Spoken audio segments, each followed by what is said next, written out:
Welcome to అనుభవ ఆయుర్వేదం. నేను ఈరోజు ఈ తిక్కపుచ్చకాయలతో లేహం తయారు చేసే విధానం చూపిస్తాను. ఈ తిక్కపుచ్చకాయలు అంటే ఇక్కడ కనిపించే మామూలుగా ఈ పంట పొలాల్లో, బీడు పొలాలలో కనిపిస్తుంటాయి. ఇవి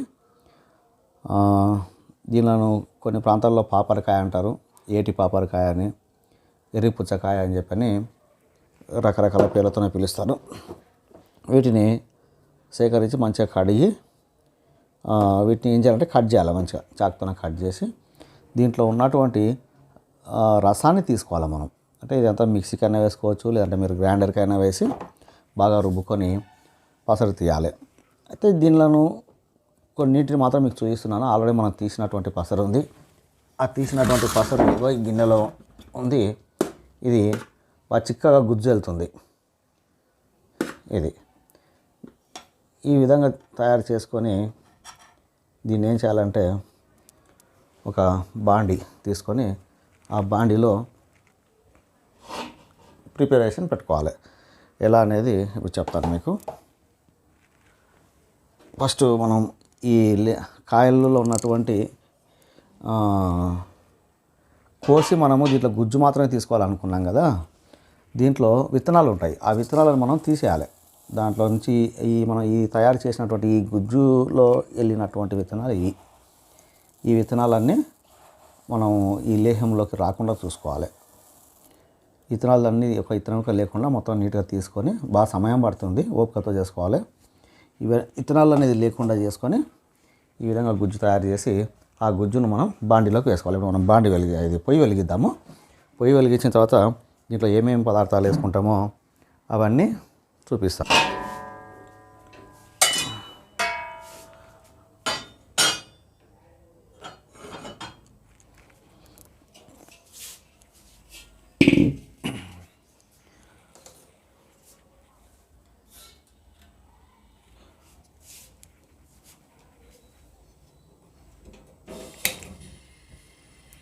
ఈ విధంగా స్టవ్ వెలిగించేసి దీని మీద బాండి పెట్టేసేయాలి. పెట్టేసి ఇప్పుడు ఏం చేయాలంటే మనం ఈ లేహాన్ని మొత్తాన్ని ఇందులో వేసేసుకోవాలి. ఇక్కడ మనం బాండి చాలా పెద్దది తీసుకున్నాం, ఎందుకంటే ఈ లేహం వండేటప్పుడు చిరుతుంది. చిట్లకుండా ఉండడం కోసం మనం ఏం చేస్తున్నామంటే బాండి కొంచెం పెద్ద సైజులో తీసుకుంటున్నాం. ఆల్రెడీ నేను ఇది తయారు చేద్దామని ఒక బాండి పెట్టి చేశాను, అది చిన్నగా అయింది. మళ్ళీ మనం పెద్ద బాండి తీసుకొచ్చి పెట్టడం జరిగింది. ఆ చిన్న బాండిలో ఉన్న దాన్ని కూడా దీంట్లోనే వేసేద్దాం. ఇది ఫస్ట్ మనం చిన్న బాండిలో చేద్దామని పెట్టుకున్నాం, కానీ అది బాండి సరిపోవడం లేదు. సరిపోయినందుకు పెద్ద బాండిలో ఈ లేహం కోసమే మనం బాండి కొనడం జరిగింది, కొత్తది.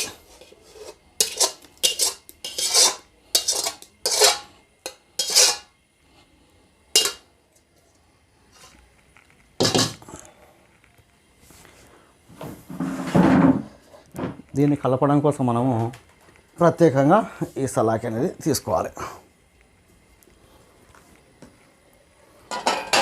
దీంట్లో మనం వేయాల్సినటువంటి పదార్థాలు ఇంకేవి ఉన్నాయంటే పాలు పోయాలి. ఇవన్నీ స్వచ్ఛమైనటువంటి ఆవు పాలు.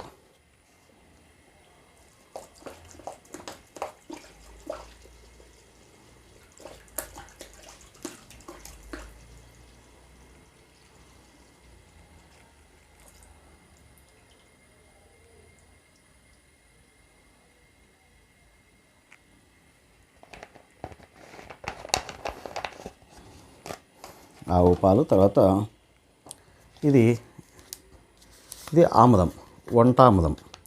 అంటే మన ఆముదాలను రుబ్బి వంట చేసి వాటి నుంచి తీసినటువంటి ఆముదం ఇది. ఈ ఆముదము ఇందులో వేస్తున్నాం. ఆల్రెడీ మనం చిన్న బాండీలో చేసినప్పుడు కొంత ఆముదం వేయడం జరిగింది. ఇప్పుడు మీకు చూపించడం కోసం కొంత వేస్తున్నాను.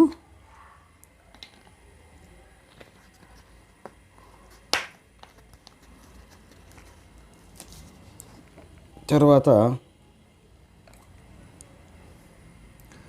ఇది ఆవు నెయ్యి కూడా వేసుకోవాలి. మనకు ఎంత వేసుకోవాలనేది ఇప్పుడు నేను అందాజకి వేస్తున్నాను.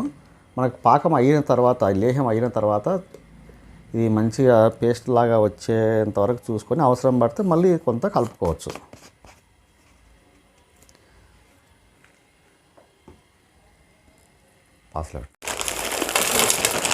దీంట్లో వేసేటువంటి ముఖ్యమైనటువంటి పదార్థం ఇంకోటి కండ చక్కెర.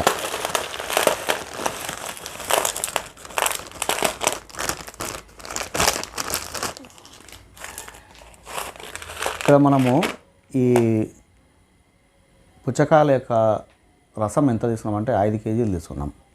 5 కేజీల రసానికి మనం 1 కేజీ కండ చక్కెర వేసుకుంటున్నాం. తర్వాత ఈ ఆముదం మనము 1/2 కేజీ వేసాము. నెయ్యి 1/2 కేజీ వేయాలి. అయితే 1/2 కేజీ పడుతుందో పట్టదో అనేది మనం లేహం వండిన తర్వాత తెలుస్తుంది. అప్పటిదాకా మనం చూసుకొని వంట చేసుకొని లేహం దగ్గర పడ్డాక చూసి వేసుకోవాలి. 5 కేజీల మన ఈ రసానికి 1 కేజీ కండ చక్కెర సరిపోతుంది.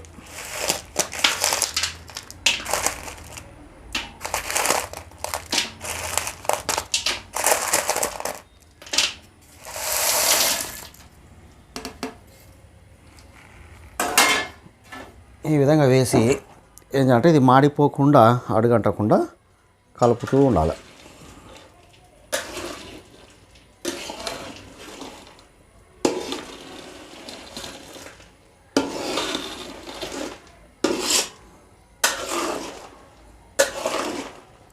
ఇక్కడ మనము మంట పెద్దగా పెట్టకూడదు, చిన్నగానే పెట్టుకోవాలి. చిన్న మంట మీద ఉడికిస్తూ ఇది చేయాలి. ఇది బాగా లేహం తయారైన తర్వాత మళ్ళీ వీడియోని కంటిన్యూ చేద్దాము. ఇలానే ఉంచితే ఇది ఎక్కువ టైం తీసుకుంటుంది కాబట్టి దగ్గరికి అయిన తర్వాత మళ్ళీ కంటిన్యూ చేద్దాము. మీ యొక్క ఉపయోగాలు చెప్తాను నేను. అంతా తయారైన తర్వాత ఇప్పుడు ఈ లేహం అంతా తయారైన తర్వాత దీన్ని ఎలా ఉపయోగించుకోవాలా, ఎవరెవరు వాడాలా అనేది నేను క్లియర్గా చెప్తాను మీకు. అయితే మన వీడియోను మీరు చూసిన వాళ్ళంతా మీకు తెలిసిన వాళ్ళకి షేర్ చేయండి. కొత్తగా మన ఛానల్ చూస్తున్నటువంటి వాళ్ళు ఈ ఛానల్ను సబ్స్క్రైబ్ చేసుకోండి, లైక్ చేయండి. మీకు ఏమైనా సందేహాలు ఉంటే కామెంట్స్లో పెట్టండి. మీరు పెట్టే కామెంట్స్ని బట్టి మేము ఇంకా వివిధ ఔషధాలు తయారు చేసి పెట్టడానికి మాకు ఇంట్రెస్ట్గా, ఉత్సాహంగా అనిపిస్తుంది. మేము చాలా రకాల మందులు చేస్తాం కానీ ప్రతిదీ మనం వీడియో తీసి పెట్టడం అనేది కొన్ని వాటికి వీలు అవ్వడం లేదు. ఏవో కొన్ని మాత్రమే వీడియోలు తీసి పెట్టడం జరుగుతుంది.